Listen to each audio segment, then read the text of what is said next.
What would you say are the top 3 benefits women notice most quickly when they are incorporating mindful movement into their healing process? The first thing is a connection to self. You get out of the mind and into the actual physical reality of who you are today, and that changes every day. What would you say mindful movement is? Movement in which, one, you're able to explore your body, not just push it. Hey, Saskia, welcome to the Wellness Revolution podcast. Thank you so much for having me. Yeah, I'm really excited to dive into our conversation. I love what you guys are doing with your platform, Grace and Form. I just really love the holistic approach to mental health, to our physical health, and how it all ties together in this beautiful holistic space. And so we're going to get into all of that because I want all the listeners to know the magic that you guys are doing. But I want to just start with some rapid fire questions, as I like to do. Let's just get on into it. So in your experience, what would you say are the top 3 benefits women notice most quickly when they are incorporating mindful movement into their healing process? Such a good question. And I think you feel them really quickly. The first thing is a connection to self. And what I mean by that isn't just like the idea of yourself, but actually how you're feeling. So you get out of the mind and into the actual physical reality of who you are today. And that changes every day.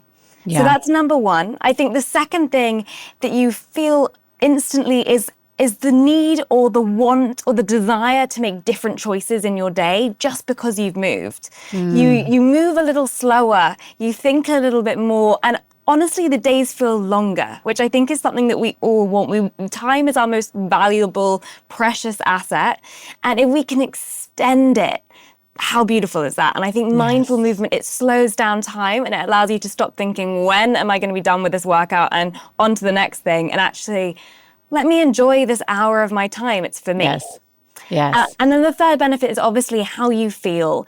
The flexibility in mind and in body, the strength. With both of those two kind of key pillars of what our platform does, particularly because it is both stretch and strength, which I think is such an important thing to incorporate when you're moving, you do feel with consistency different. And I think when you make changes to your body and you feel different week by week, it shows you at any stage of life that things can change, that you can put your mind to something and you can start at point A and end at point Z. It's like you can change. And I think that's a beautiful thing because you can get stronger.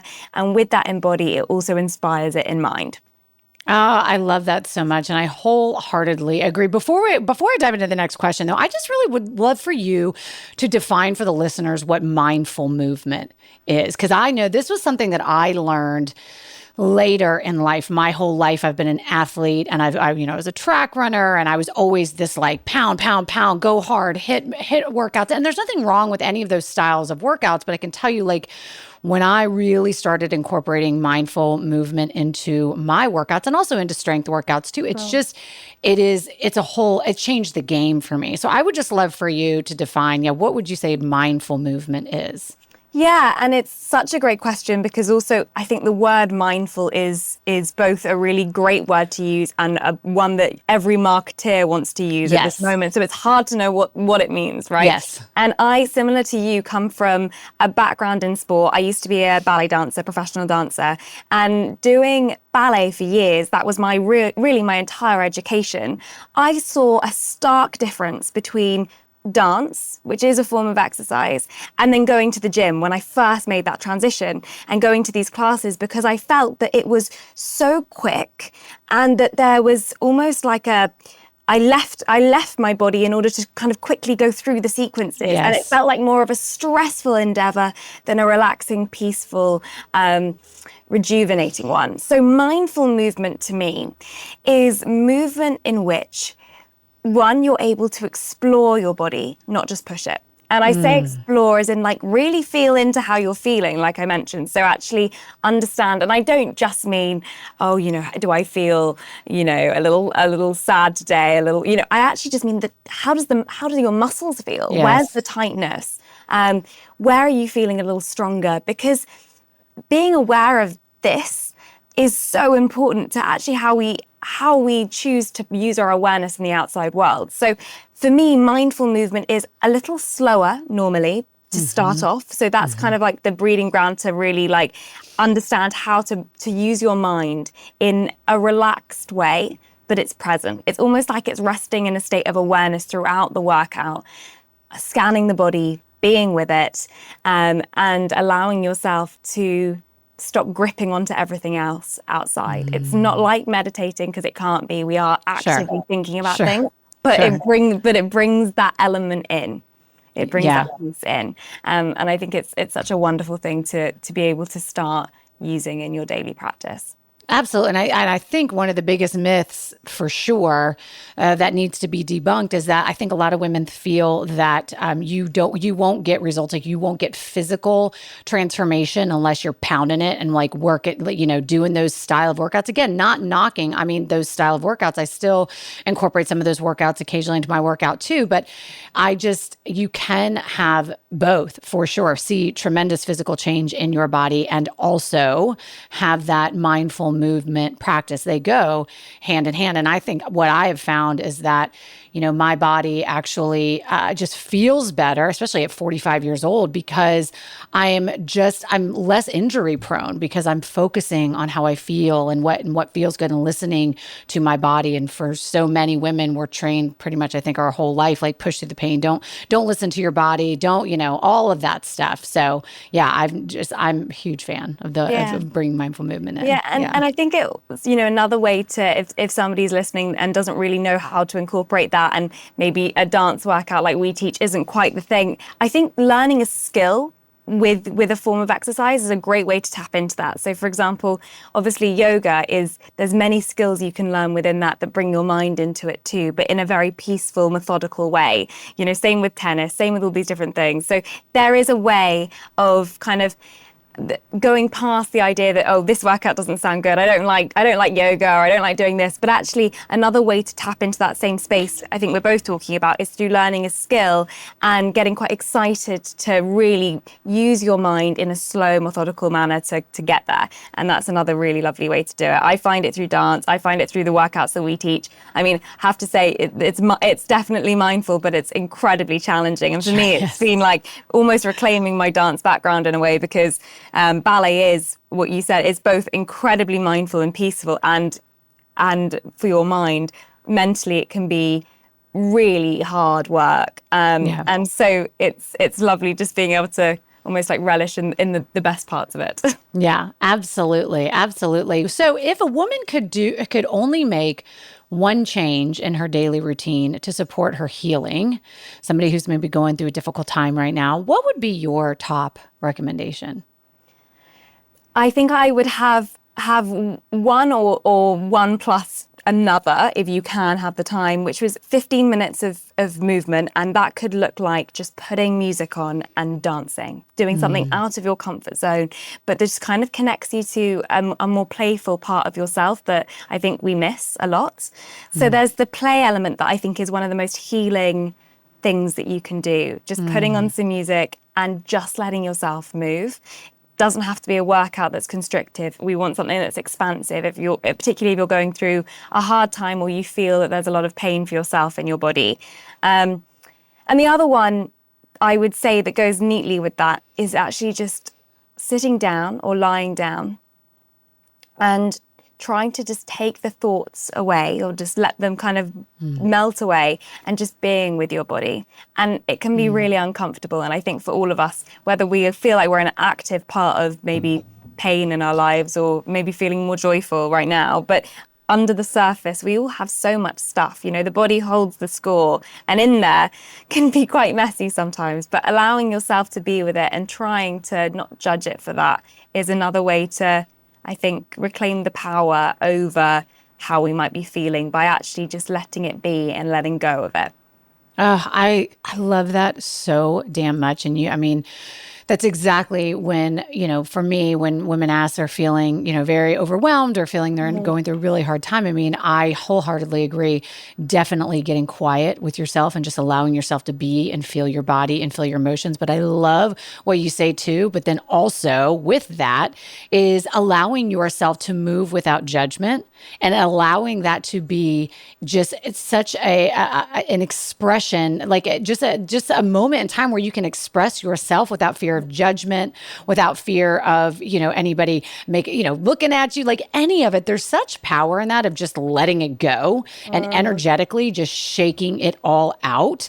I love that you said those two in tandem because I definitely agree. Because I think sometimes too, if we're just doing the one where we're just getting quiet with ourselves, that's a great way to get quiet and see what comes up and to be able to process those emotions. But then really, then we've got to work on letting them go. Yeah. Right. And so letting them go is that movement piece. So yes, I love that. Love that. Okay. So if someone is feeling overwhelmed post-divorce or even just at any point in their life, really just overwhelmed maybe with their life situation, what would be your top 3 tips for making movement a manageable and healing part of their routine? One reason why I wanted to ask this question is because most of the listeners on this show are moms. And moms, just on the regular, I think always feel, especially a lot of working moms, feel already so pressed for times. And one of the, in my coaching women in the fat loss space forever, one of the biggest, things that I would hear from women is I just don't have time. I don't have time. And so that's a big, big block. So what would you think top 3 tips for just making movement a manageable and healing part of their routine? The first one I would say is that 15 minutes every day is so much better than committing to 2 or 3 times a week, for an hour or however much. Little consistent droplets of time that you can move create really wonderful patterns and habits for you. And that's whether you don't have time or whether it's actually just really hard to get back to it, which it is. We all have these kind of mental barriers.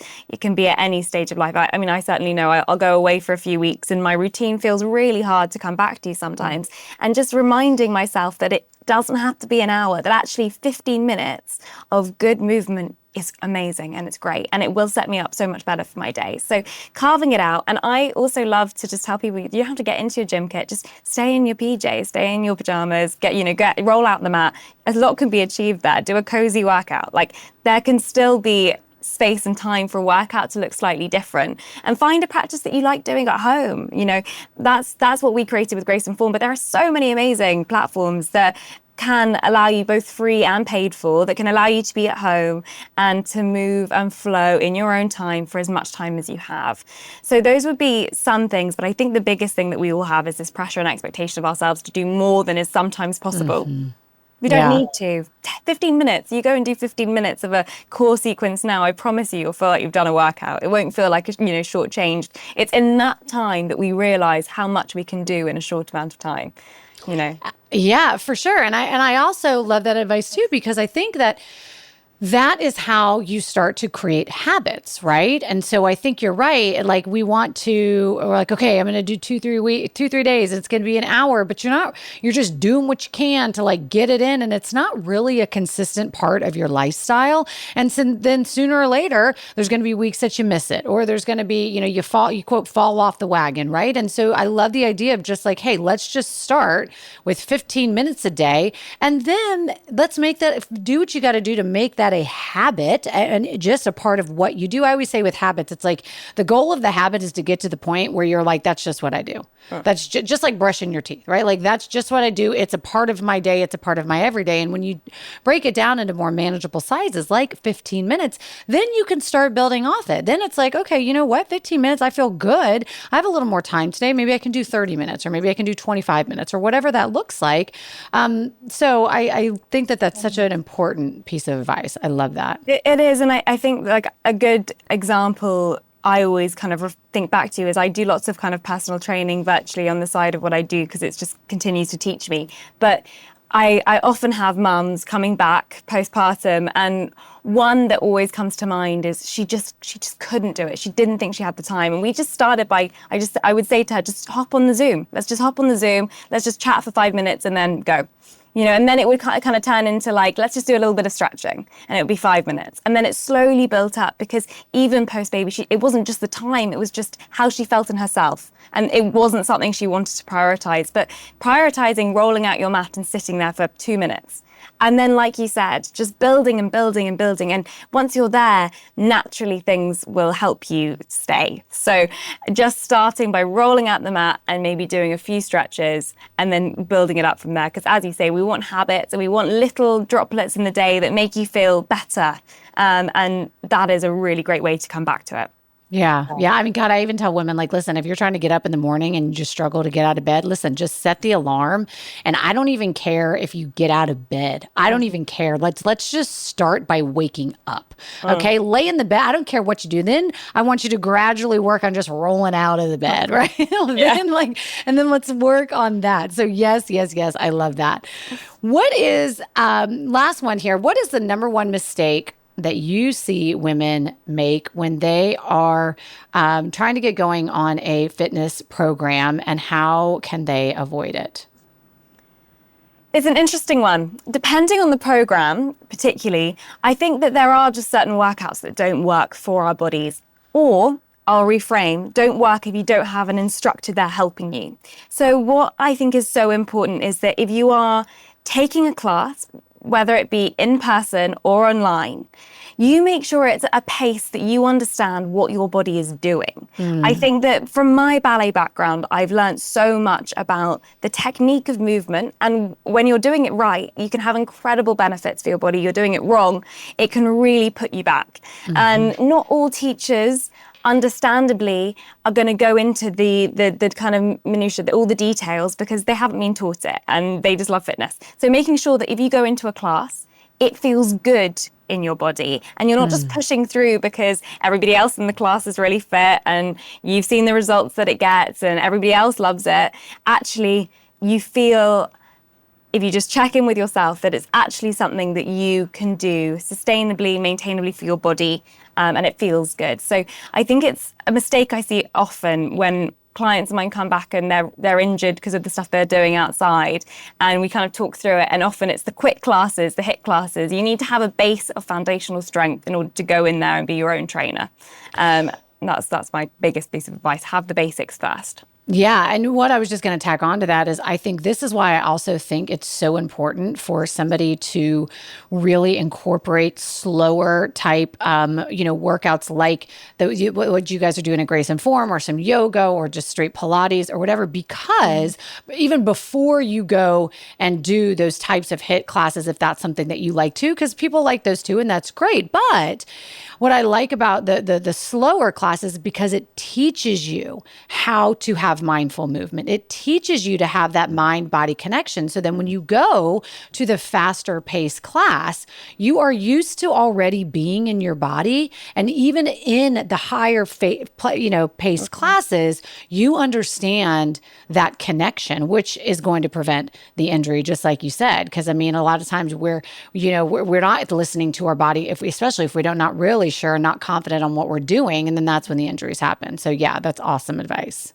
Yeah, I often go into classes myself, bearing in mind that I've been a dancer for 20 years and I've been a personal trainer for 10. And with that, I often go into classes and I think, oh my goodness, thank gosh I have this basics, because I mean, the teacher's not looking out for me. So right. You do have to kind of know that you can step into a class. And oftentimes you'll find, I think, yoga and Pilates, just given the fact that they are slower, the teachers do give you a lot more cues. So if you are looking for something in person and a good place to start, I would say that those two modalities, you do often find teachers that are willing to really look around the room. And it doesn't mean that the ones in the HIIT classes aren't. They're paid to do something quite different. They're paid to bring up an energy and keep it there. And so I think that that's a really good place to start if you're looking for something that's in person, or you're looking at different practices, bar, Pilates, yoga, like you say. It does just foster that connection. Yeah, for sure. Well, I would love for you to share with the listeners how your personal journey really led you to creating the space and creating what you've done at Grace and Form that really promotes both physical and emotional healing. That's again, as I said earlier in the show, I love that you guys really focus on that holistic well-being and wellness. So yeah, how did what you went through, how did it lead to where you are today? Yeah, I mean, it's a roundabout story, but it all started being a ballet dancer. That was like my childhood education. I left school, or I started homeschooling at a young age in order to just dance all day. It's what I wanted to do. It was my dream. I would dance like 8 hours a day, and then I would do school on the side. And I was incredibly laser focused from a really young age. I knew what I wanted to do, and that was going to be ballet. At about 13, I got quite badly injured, which is very young to have a kind of an injury that was going to ultimately kind of cut my dance career short. But I had an injury, and it really opened up a different world in ballet. At 13, as a ballet dancer, I mean, I was living alone. I was living with my sister, who was in her 20s. And so I had this independence that made me kind of I was my own person at that age, because I had a career I was already going for. I was living in London. My parents lived outside of London. And I was responsible for my food, and I was responsible for, all of the different things. So I really liked that. I kind of think ballet pushes you a little bit to ages you. So I was then, with this injury, kind of opened up to the world of incredible physiotherapists, trainers, all these different people to try and get my foot back to health. And that's kind of lasted for about 8 years, as I was kind of going through having steroid injections and all these different horrible things in order to make my body feel good and also be able to perform. That for me also ran alongside, I went to Morocco to introduce ballet to Morocco a few years after that injury. And I got a really horrible form of food poisoning called Campylobacter, which basically meant that no food stayed in me. And I became this tiny kind of wafer thing because I couldn't eat I couldn't absorb the nutrients of the food. So I had these two things coinciding at once. I felt pretty helpless because my body was really weak and my injury was all-consuming. For a while, it really put me down and definitely didn't let me respect my body in the way that I wish I had. Because I kind of almost felt like, okay, well, this is what I am now. I'm just this kind of like, I'm sitting on the sidelines looking at my peers pushing towards that dream, but I can't do it. And then I started taking kind of matters into my own hands and really researching things, getting really into vegetarian cooking and kind of plant foods and getting really excited about it. And that's how my career started, was in food, actually, in the wellness world. I became a food editor for a magazine at about 15 years old, 15, 16, and started creating all these different recipes, working with lots of different brands in London. I was just very savvy and very kind of gung-ho about it all. And I was like, okay, great. Well, I love food, so now I'll become a food editor. And it just started from there and rippled into me having a best-selling food book, the cookery book in the UK at about 16 years old. So I kind of went for it and found a whole new love and passion in the wellness world, which, to kind of summarize, and we can go back, led me to stop dancing after a stint at Joffrey Ballet in Chicago, because I was still very injured, but I had created this really kind of fantastic food business for myself. I had a cookbook, I had these snacks selling in Whole Foods, I was running this business and I loved it, and it was something I could control and I could really get myself into, and I knew the results that I would get back. So I started that, and then many years later, it rippled into me wanting to combine all forces when I stopped ballet. Learning that actually that program from recovery that I really just become an expert in for 8 years could be absorbed into a beautiful method where ballet and fitness could combine and create actually a very healing fitness program that would be incredible. And I got the same kind of fitness results I was getting from dancing all day doing that. So I started really building that out, and that's when Grace and Form came. It was a creation of me and my very best friend, my best friend from childhood who I used to dance with. He's now an amazing principal dancer at New York City Ballet. So we launched Grace and Form together as a real kind of result of what both of our careers had led to. Oh, I love your story. And I'm like feverishly writing down notes because there's so many things that I want to go back to that I think my listeners really need to hear. So one of the things that you said was that you were looking on the sidelines and seeing like all of, your friends that were still dancing. And then you decided basically kind of that switch flipped for you. And you're like, okay, I have to, like, I can't keep being in basically looking on the sidelines, being in this pity party. I'm paraphrasing for you, but I imagine that's sort of what happened. And the reason why I bring this up is because, I know for so many women listening to this show who are obviously now, much older than you were back then, but, especially ones who have gone through divorce, they're looking from the sidelines at other women in their life who seem to be so much further ahead of where they're at, or they're looking at other women who are still married and look like they have the picture perfect family. And I think for so many of us, just even as humans, it can be so easy for us just to stay stuck in that place of like pity, self-pity, and well, this is who I am now. You could have very easily, even at such a young age, said, well, this is who I am now. I'm injured. I'm kind of this waif of a girl now. Like I can't really do anything, but you didn't. And something flipped for you. So what was it that flipped for you that really, pushed you forward?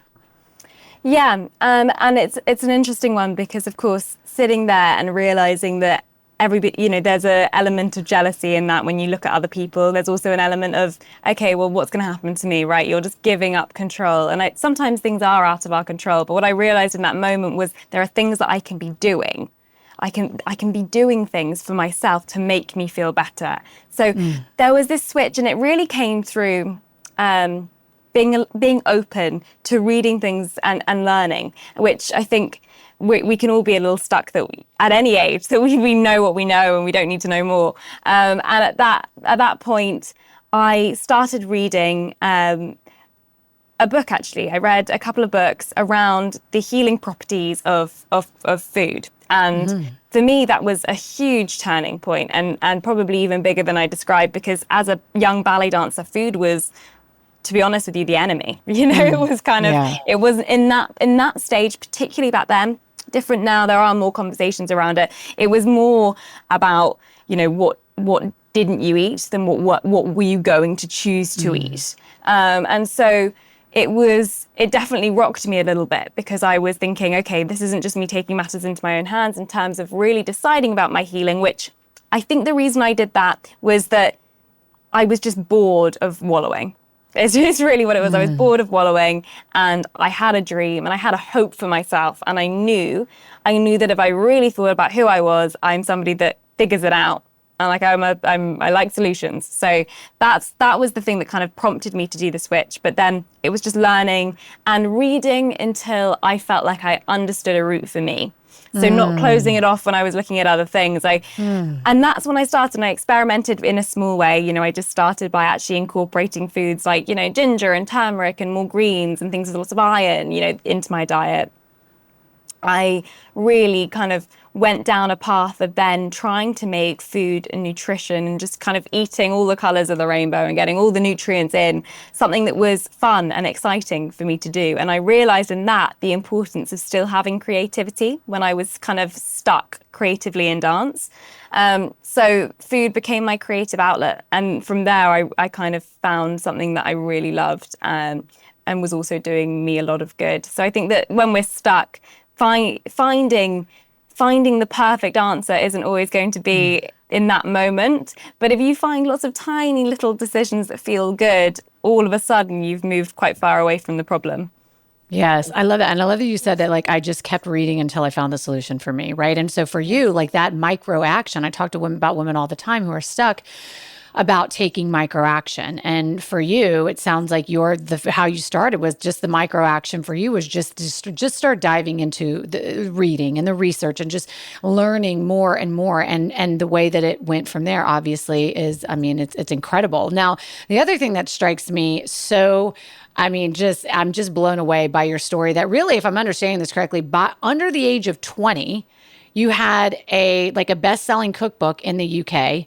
You also had a full-fledged business where you're selling food, like snacks Yeah. out of Whole Foods under the age of 20. And Yeah. this is so compelling to me because, what I do when I coach women is I coach women coming out of divorce to start side hustles, to start businesses, because I do believe that everybody has the experience and the skill to teach somebody else how to do something. I absolutely do. And I think that we can get stuck sometimes with a lot of fears of like imposter syndrome and like doubt and thinking that we're not good enough. And all these things, I think, as we get older actually can be more and more heavy.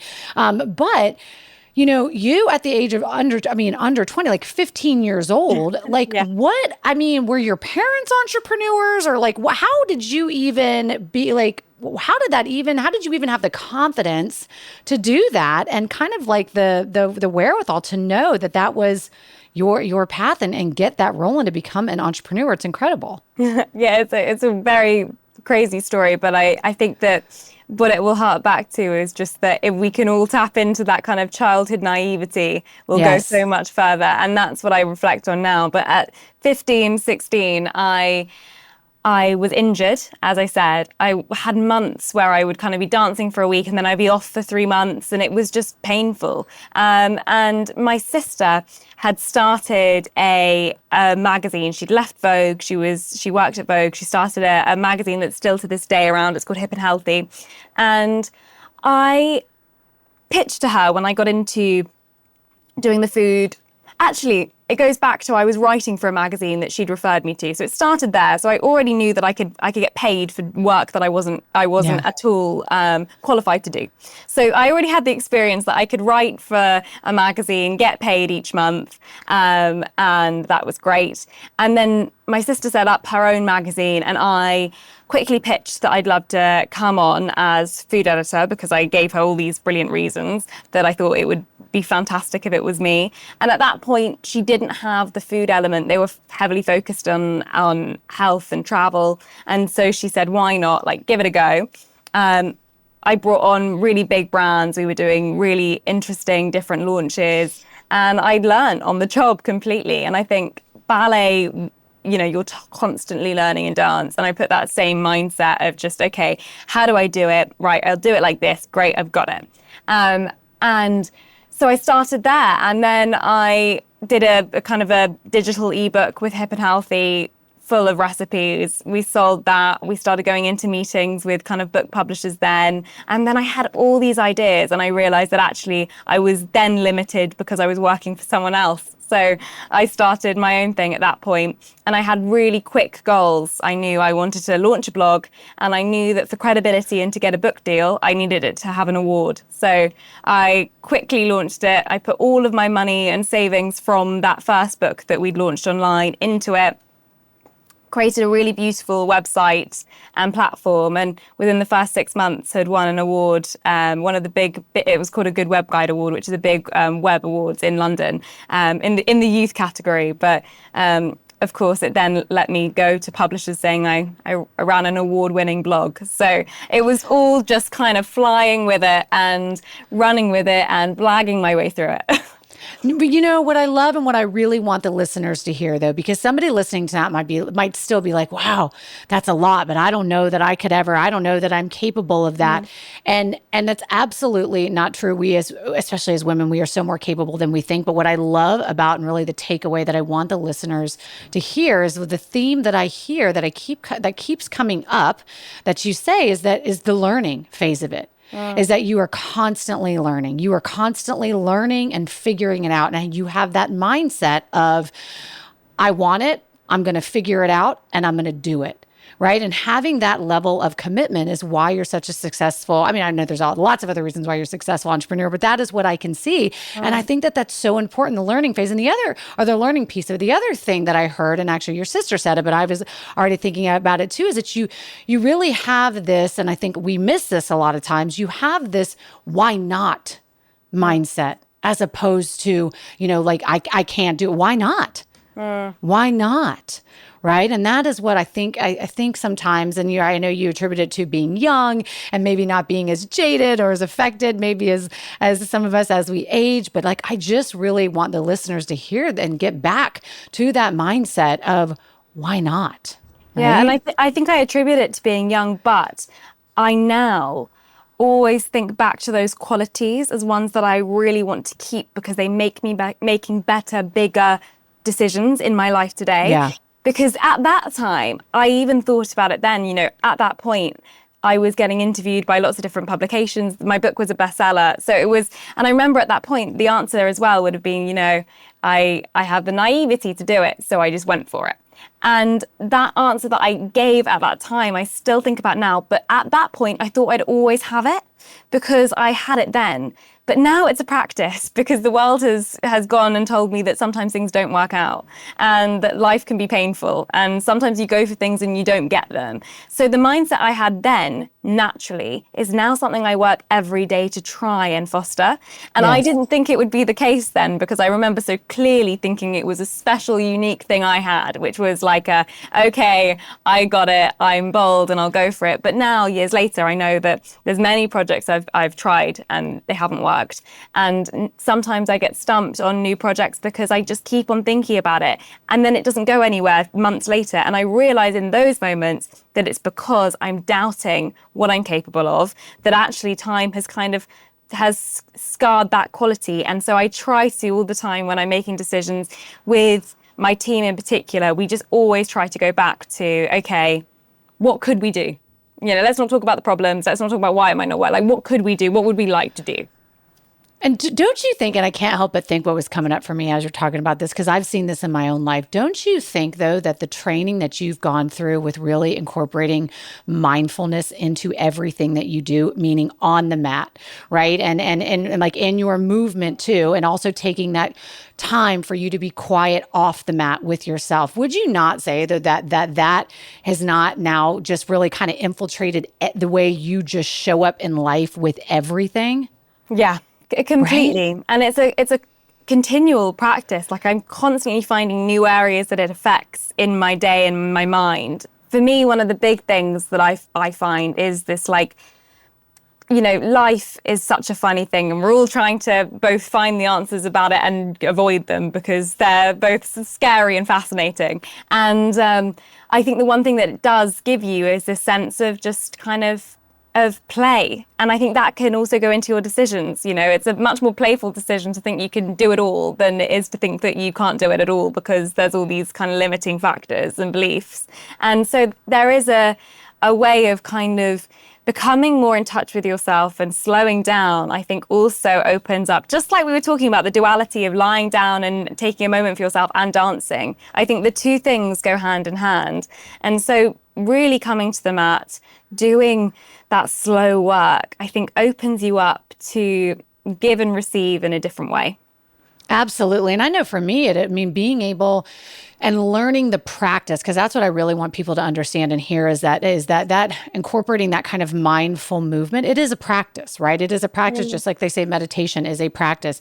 It is a practice to kind of really train your mind to stay present in the moment, right? And so what that's allowed for me too is it really has affected, even as an entrepreneur, my decision making, right? Because I'm now so in tune with the way I feel in my body and more in tune with my intuition. And if something doesn't feel right or something feels really good to me, I know what that feels like in my body because I've had practice by doing it through things like meditation and mindful movement. So I think people just really underestimate the power of incorporating mindful movement and how it transcends into your and how it impacts your entire life. Yeah, I often talk to startup founders, entrepreneurs in circles that I run in that kind of we're all talking about work and business and their problems, and we have lots of kind of groups that we do that with. But one of the things that I hear so often is that there's so much to do, as a business owner, but in life, there's so much to do. My brain is so scattered. I can't get any of it done because at one moment I'm opening an email and the next moment I'm having to figure out how to post something on socials. And then I've got 50 different jobs I'm doing and I don't know where to start. So I feel like at the end of the day, I do nothing. One of the things that movement and slow movement and concentrated movement does is build your concentration practice. So your ability to stay with one thing and not let all the other voices and things crowd in. It's such a good practice. And like you said, it is a practice. It's not, it's less of a retreat and more of a boot camp in order to actually sit there and do it. It requires discipline. But in return for showing up, what you get is the ability to actually absorb yourself into what you're doing and then find enjoyment in it versus stress, because there's all these other things that you're kind of doing at the same time. Particularly women, I think that we are incredible at multitasking. We can do so much at once. I don't know if you find this, but I feel that with every man I've ever known, can only do one thing at one time. 100. And it's so frustrating. Because I'm often asking my boyfriend if he can, what are we doing later while he's working, and it's just stop. Oh, they can't handle it. Oh no, they can't. Like that's so. Asking him what's the plans either for dinner tonight or like for the week. They can't handle it. It's too overwhelming. Yes, it's too much. But then what I see in return for that level of absorption of one thing is that it gets done. And that one thing gets done well. The other things might not get done, but there is one thing. So I think practicing concentration and actually finding that practice on the mat is a really great thing for anybody, but particularly entrepreneurs, because we have so many things. I mean, I feel like I do 20 jobs in one every day. 1,000%. And then sometimes at the end of the day, I feel like I haven't done one job well. So, actually finding the ability to really lean into one thing and focus on it. And I think that all comes back to how maybe you start your day or how you show up at the mat. Yes, absolutely. Well, I want to talk I want to talk a little bit about Grace and Form and really what you guys, so one of my questions is how are you guys really well, first of all, hang on, before we dive into that, can you just really break down what you guys are doing at Grace and Form, break down the platform and kind of what kind of classes these are and what could somebody expect from taking some of your classes? Absolutely. So to give you the backstory, as I said, I founded Grace and Form with my childhood friend, Indiana, who is a principal at New York City Ballet. So she really, in terms of my childhood dream, she made it. She's at the top of the game. It's like tennis and Andy Murray or Roger Federer. She's there. She's made it to the absolute top. And while she was building her career, I was obviously transforming my business into ballet-inspired workouts. So we combined forces and we launched Grace and Form as a platform for ballet classes and mindful movement practices, but taught by the best dancers that you'll find, the best dancers in the world. So these dancers are phenomenal and understand movement because it's been their entire life and education. And these classes aren't for seasoned dancers, they're for complete beginners. We've got ballet classes for beginners. We've got ballet-inspired workouts, so think graceful workouts. We have Pilates, yoga, all taught through a dancer's gaze and lens. So there's a real kind of effortless flow to them, and you'll notice with the cues, because dancers are just so in touch with their bodies, it really helps you move through. So we have all sorts of classes for all levels. But the thing that we're doing that I'm so proud of is introducing an art form that feels so inaccessible, because the people that are doing it have been doing it for years, and the people that are doing it have particular types of bodies and they look a particular way. We're introducing that at a very basic level, whether it's through a class or through a workout, to anyone and everyone, allowing people to really gain the beautiful benefits and feeling of ballet. So whether it's the flexibility and the strength or the grace, that feeling of just being more open-hearted through movement, that's what we're bringing through our app and online studio. I love it. And how are you guys really integrating the mindfulness piece of it to really nurture people's emotional well-being? So it's a lot is done through the way that we structure the classes and through the way that we kind of foster our community. So in the app, we have a kind of a big community board, and we have kind of prompts going out there the whole time in terms of how to take a class and where, the thoughts that you should be having, but also the teachers throughout. Kind of the way that they teach is very slow and methodical and skillful, and allows a lot of introspection just through the way that we program it. And we have these weekly plans, so people always feel very held through each week. And those are designed, and we all sit down at the beginning of the month, all of the teachers, and we have such an incredible roster. And we go through and make sure that every class is accenting each class really well in order to create a week that feels like you've tapped into a little bit of everything, and you've done so in a really lovely way. So we have these curated programs that we know physically are beneficial, but will also tap into that mental aspect. I love it. I love it. Well, of course, we're going to have all of the information for Grace Inform in the show notes. But as we round out, I'd love to just ask you a couple key questions here. And so I'm just curious if you could share just one key lesson that you've learned from your own life experiences that's influenced the way that you approach your wellness and your healing. What would that lesson be? Ooh, one is hard. I'll think about the best one. I think a few things that really come to mind when you say that. The first kind of goes back to what we've really been talking about, which is fostering that sense of play and not letting it go, finding a way to play every day, whether it's through movement or creativity, or, you know, if you've got kids, just drawing with them, doing something that actually fosters that, because it's going to help you so much in your wellness. Because really, finding optimal health and also kind of peace of mind is going to be a journey of exploration. So making sure that you tap into what that feels like every day is so good. And on a mental level, my kind of thing that I come back to all the time is, and it sounds silly because sometimes it feels impossible, but don't worry twice is something that I was told once, and I really think about it all the time. There's no reason to worry until it happens. And for me, a lot of my bad health patterns come through anxiety. And I'm always overthinking about what things are going to turn out as, the outcome of things, my expectations. And a really wise friend told me, who has been through a lot, and her husband was in really bad cancer treatment at the time. And she said to me, don't worry twice, when I was going through something. She was like, why worry until you know actually if it's going to happen? Then worry. Then's your time to worry.